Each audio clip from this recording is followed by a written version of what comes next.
எட்டாம் வகுப்பு கணிதம் பாடம் 5 பயிற்சி 5.2ல ஃபர்ஸ்ட் கணக்கு செகண்ட் கணக்கு நம்ம வீடியோல பார்க்க போறோம். ஃபர்ஸ்ட் கணக்கு கோடிட்ட இடங்களை நிரப்புக.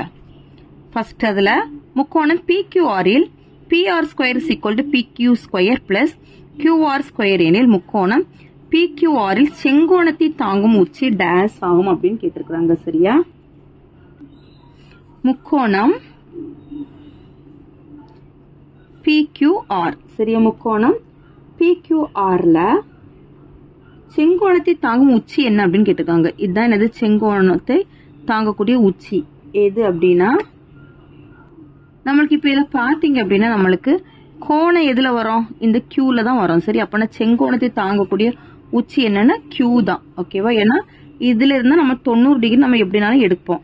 அப்படின்னா நம்மளுக்கு எது நம்மளுக்கு 90 டிகிரி தாங்கக்கூடிய கோணமா இருக்கும் அப்படின்னா Q தான் 90 டிகிரி தாங்கக்கூடிய கோணம். அப்ப இதுல Q. செகண்ட், L மற்றும் M ஆகியவை செங்கோணத்தை தாங்கும் பக்கங்கள் மற்றும் என்ன ஆனது செங்கோண முக்கோணத்தின் கர்ணம் எனில் L² என்னன்னு கேட்டிருக்காங்க. இப்போ முக்கோணம் வரைஞ்சுக்கிறோம். செங்கோண முக்கோணம் பித்தகரஸ் சேட்டை தான் இந்த பயிற்சி ஃபுல்லா. அதனால நம்ம செங்கோண முக்கோணத்தை தான் பயன்படுத்திக்கணும்.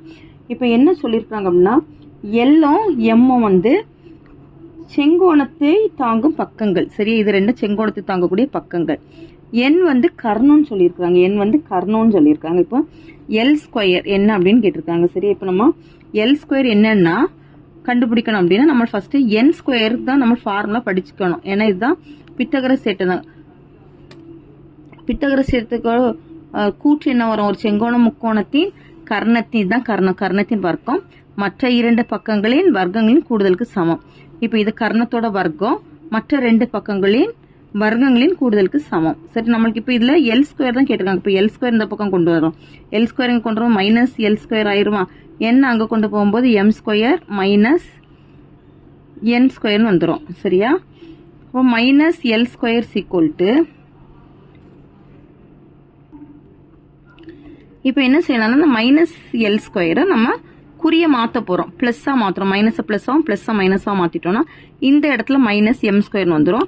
இதுல பிளஸ் N² வந்துருமா? அப்ப L² சீக்வல் டு இதை ஃபர்ஸ்ட் எழுதிக்கோங்க. ஏன்னா மைனஸ் குறியா இருக்கனால N² மைனஸ் M². அப்ப நம்மளுக்கு L² ஃபார்முலா என்னன்னு பாத்தீங்க அப்படின்னா N² மைனஸ் M². மூணாவது, ஒரு முக்கோணத்தின் பக்கங்கள் 5:12:13 என்ற விகிதத்தில் இருந்தால் அது ஒரு டேஸ் முக்கோணம் ஆகும் அப்படின்னு கேட்டிருக்காங்க. நம்மளுக்கு என்ன சொல்லிருக்காங்கன்னா 5:12:13 பெரிய பக்கத்தோட அளவு தான் என்னன்னா கர்ணமா இருக்கும். அப்ப இதுதான் என்னது? கர்ணத்தோட மதிப்பு 13. மற்ற ரெண்டு பக்கம் ஏதாவது இது 5 இந்த பக்கம் எழுதிக்கலாம், 12 இந்த பக்கமும் எழுதிக்கிறோம். சரியா? இப்போ நம்ம பித்தகரஸ் சட்டத்தை பயன்படுத்தும் போது இது ஸ்கொயர் பண்றோம். 13² சீக்வல் டு இது ரெண்டு ஸ்கொயர் பண்ணி கூட்டுறோம். 12² பிளஸ் 5². 13² எவ்வளவு? 169. 12² 144 பிளஸ் 5² 25. 169 சீக்வல் இதை கூட்டும் போது 169 வருது. அப்ப நம்மளுக்கு இது என்ன முக்கோணமா இருக்கும்னா செங்கோண முக்கோணமா இருக்கும். சரி, இப்ப இது என்ன முக்கோணம்னா செங்கோண முக்கோணம்.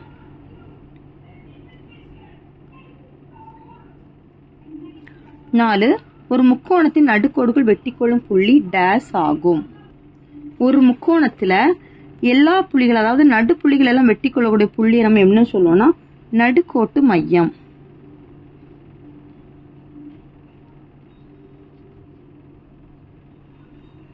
நடுக்கோட்டு மையம். 5வது, ஒரு முக்கோணத்தின் நடுக்கோட்டு மையமானது ஒவ்வொரு நடுக்கோட்டையும் டேஸ் விகிதத்தில் பிரிக்கின்றதுன்னா 2:1 என்ற விகிதத்துல பிரிக்கிறது. 2:1. சரியா தவறா? 8, 15, 17 ஆனது ஒரு பித்தகோரியன் 3 தொகுதியாகும். அப்படின்னா நம்ம பித்தகரஸ் சட்டத்தை பயன்படுத்தி சரியான்னு நம்ம செக் பண்ணணும். சரியா?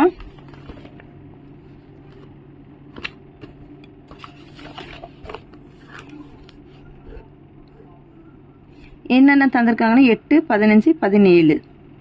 இது 17 எடுத்துக்கணும், இதை 15 எடுத்துக்கோங்க, இதை 8 எடுத்துக்கோங்க. ஏன்னா பெரிய பக்கம் தான் நம்மளுக்கு கர்ணம். அதனால இதுல இருக்கு தந்திருக்கக்கூடிய 3 அளவுகளையும் பெரிய அளவு எழுதிக்கிறோம். கர்ணத்துக்கு 17.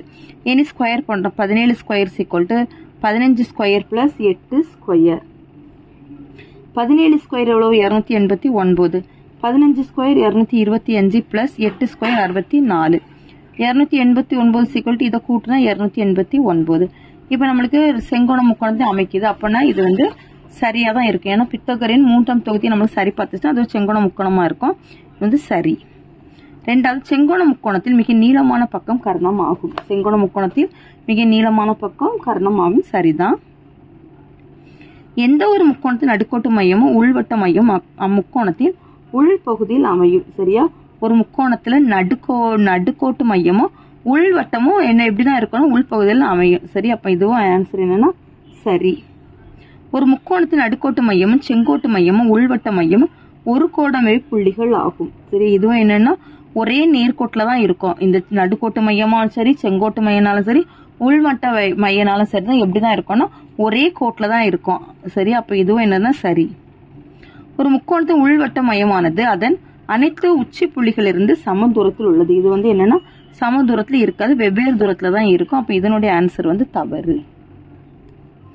அவ்வளவுதான் இந்த வீடியோ. தேங்க்யூ.